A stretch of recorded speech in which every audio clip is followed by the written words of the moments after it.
তিতুমীরের কথা আপনারা সবাই জানেন। তিতুমীর রাহিমাহুল্লাহ বাংলায় এসে এই দাওয়াতটা শুরু করছিলেন। বাংলার তখন মুসলমানদের অবস্থা কি?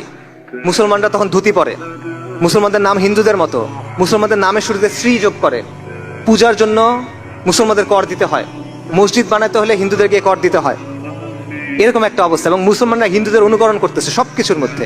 এই অবস্থায় তিতুমীর রাহিমাহুল্লাহ এসে কোরআন সুন্নাহর দাওয়াত দিলেন, কুফর শিরক বিদআত ফাহিশার বিরুদ্ধে দাওয়াত দিলেন। এবং তিনি মুসলিমদের বললেন যে তোমাদের নাম এরকম হইতে হবে, তোমরা ধুতি বন্ধ করে এই পড়ো, লুঙ্গি পড়ো। এই বিষয়গুলো তারা তখন করলেন এবং তার চারপাশে বিরাট একটা জামাত তৈরি হয়ে গেল। এবং যখন জামাত তৈরি হয়ে গেল তখন এই হিন্দু জমিদাররা তার বিরোধিতা করলো, তাদের বিরুদ্ধে অ্যাটাক করা শুরু করলো। এবং তখন নারিকেল বাড়িয়াতে একটা বিরাট মসজিদ ছিল, সেইখানে তারা একটা কেল্লা তৈরি করলো যেটার নাম হলো বাঁশের কেল্লা। এবং খন্ড খন্ড যুদ্ধ হলো, যেখানে তারা ইংরেজ আর্মিকেও পরাজিত করলো। 1830 নভেম্বর থেকে 1831 নভেম্বর পর্যন্ত 24 পরগনা এবং নদিয়ার বিশাল এলাকা তিতুমীর রাহিমাহুল্লাহ যে জামাত দখল করে রাখছিল। এবং তিনি সেখানে ইসলামী শাসন কায়েম করছিলেন। তিনি নিজেকে বাদশা ঘোষণা করছিলেন এখানে। এবং ওখানে কাজী ছিল, ওখানে ইসলামী শরিয়া অনুযায়ী আদালত ছিল, বিচার হইত।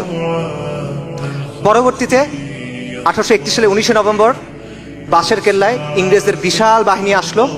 ফজরের পর আক্রমণ হলো। তিতুমীর রাহিমাহুল্লাহ তার সন্তান সহ, তার জামাত সহ শহীদ হয়ে গেলেন। তার বাহিনীর সেনাপতি ছিল গোলাম মাসুম, তার ভাগ্নে। তাকে ইংরেজরা বলল যে তুমি মাফ চাও, ক্ষমা চাও, তোমাকে ছেড়ে দিব। উনি বলেন আমরা ফিরিঙ্গি কাফেরদের কাছে মাফ চাইবো না। তখন ওনাকে ওইখানে ফাঁসি দেয়া হলো।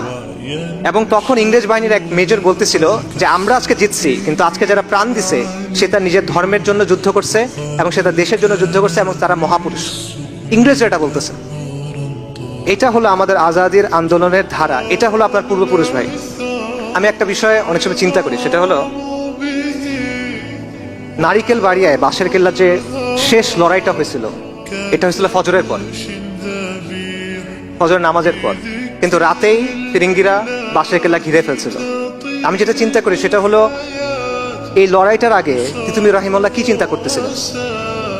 তিনি তো বুঝে ফেলছেন যে লড়াই করতে হবে, শাহাদাতের সংকল্প করে ফেলছেন। তখন উনি কি চিন্তা করতেছিলেন? ফজরের নামাজে দাঁড়ানোর আগে উনি কি চিন্তা করতেছেন? এটা আমার প্রায় মনে হয় শাহাদাতের কথা যেহেতু আসছে, ডেফিনেটলি উনি আল্লাহর কথা চিন্তা করছেন, আল্লাহর দিদারের কথা চিন্তা করছেন, আখিরাতের কথা চিন্তা করছেন, কবরের সওয়াল জবাবের কথা চিন্তা করছেন, হাউজে কাউসারের কথা চিন্তা করছেন, নিশ্চিতভাবে, অবশ্যই। বাট এর বাইরে আর কি চিন্তা করছেন তিনি? তিনি কি ভবিষ্যতের কথা ভাবছেন কিনা? তিনি কি চিন্তা করছেন কিনা যে তাদের যে কোরবানি এটা কিভাবে ভবিষ্যৎ প্রজন্মকে প্রভাবিত করবে? তিনি কি এটা ভাবছেন কিনা যে তারা যে রক্ত দিচ্ছেন, তারা রক্ত দিবেন, কিন্তু এই রক্তের স্রোত শতাব্দী থেকে শতাব্দীতে প্রভাবিত হবে।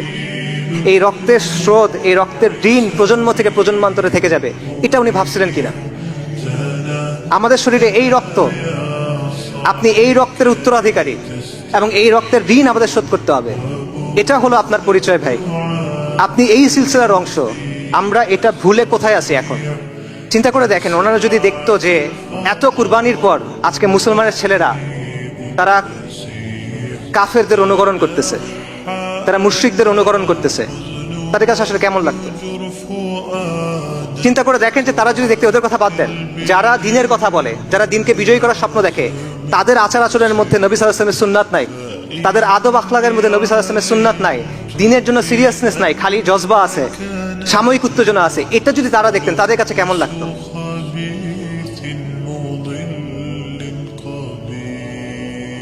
আপনারা অনেক সম্মানিত, অনেক মর্যাদাবান একটা পরম্পরার অংশ, আমরা অনেক মর্যাদাবান একটা সিলসিলার অংশ, আমরা অনেক বড় গৌরবের উত্তরাধিকারী, কিন্তু এটা আমরা বুঝি না, এটা আমরা উপলব্ধি করি না।